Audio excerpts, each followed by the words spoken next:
CBS Atlanta News presents Public Affairs on Peach.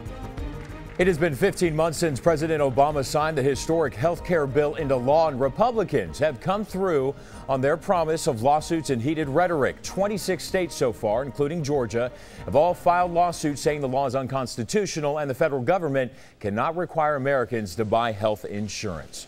Good Sunday morning to you. I'm Brandon Rudat, co-host of Better Mornings Atlanta, and this is Public Affairs on Peach.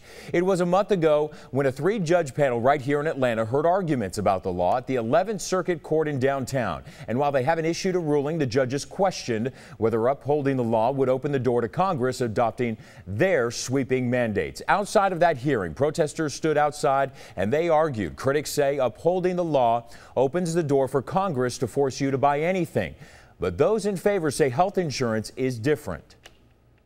I don't want to be told what doctors, where to go.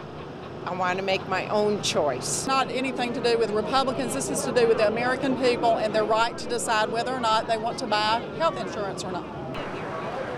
The law provides coverage to more than 32 million Americans who are uninsured right now. We have already seen the impact of this law. Young adults can stay on their parents' health insurance until they turn 26 years of age. And lifetime caps on coverage have also been eliminated. Joining me now to talk more about the law and what it means for you and for your family at home is Dr. David Howard, an associate professor at Emory's Rollins School of Public Health. Dr. Howard, thanks for joining us this morning. Kind of school me a little bit about it and our viewers as well, because this is a very complex law, one that kind of rolls out over a period of years. Right now, if you're 26 years old or up to 26, you can stay on your parents' health care law, correct? Another issue at this was pre-existing conditions. I think no matter what side of the political aisle you stand on, those are things that went into effect immediately that everybody kind of agreed upon, correct? Yeah, many states have laws in place that require insurers to issue policies to anyone who comes along regardless of their pre-existing conditions. The Obamacare law will make that a national policy. While certainly we don't want to see people with pre-existing conditions turned down, it does mean, and one drawback is that people can wait to buy insurance until they are sick. But the overarching structure of the law is to try to get everyone to buy insurance even before they develop an illness. All right. This is something that was modeled after really what Mitt Romney did up in Massachusetts. I worked in Massachusetts. I covered when Mitt Romney was there and pushing this health care through.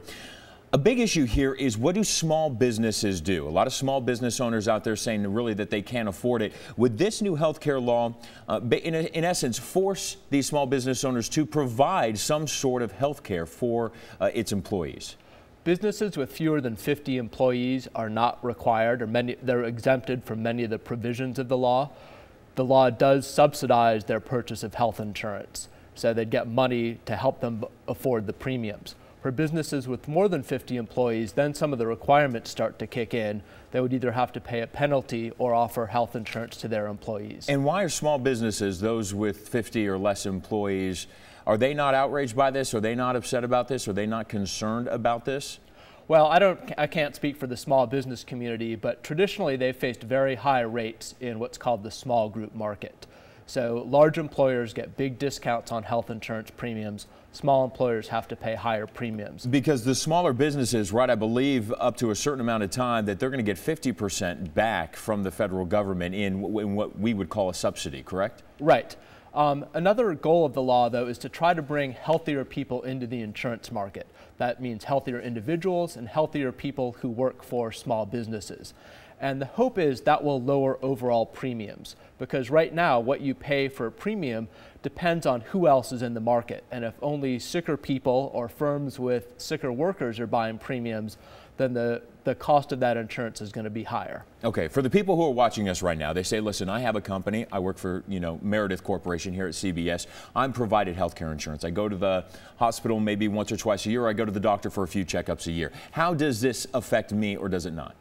Well, there are so many provisions in the law, it's hard to think that no one is going to be unaffected by it. But many of the changes might not be noticeable, at least at first. By providing coverage to so many people who are previously uninsured, the law is going to be expensive. And so the law contains some provisions to raise revenue, including taxes on pharmaceutical and medical device companies, taxes on very expensive health insurance plans, and a tax increase in the Medicare tax for high income earners. All right. So while none of those taxes are directly on individuals, people are going to eventually notice them and have to pay some of that money out of their own pocket. All right, for the person who is working part-time and their worker or their employer doesn't provide them with any health insurance, right? They're a part-time employee. Right. There's a lot of them out there in this market. They don't have health insurance. So how would this affect them? Well, Would they then be covered? Right. So if for people with incomes below 133% of the poverty level, they're automatically going to be enrolled in Medicaid. For people with incomes below 400% of the federal poverty level, they will gain eligibility for subsidies to help them buy a policy on what are going to be called the individual insurance exchanges. So they'll be able to buy an individual insurance policy. And the goal here, we know from many people, is that that's kind of the public debate. Should we have these exchanges, or it should be a government-run program, correct?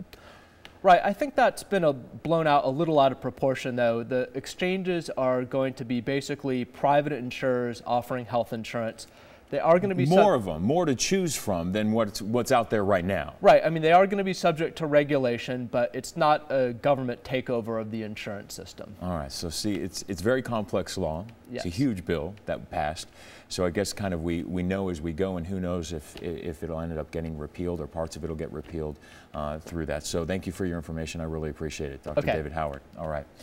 Now, coming up next, still to come, hear from the small businesses who are now concerned about the costs, as we've been talking about, of this new law. But first, he has a rare form of cancer and he is not insured, the face of many uninsured people across the country.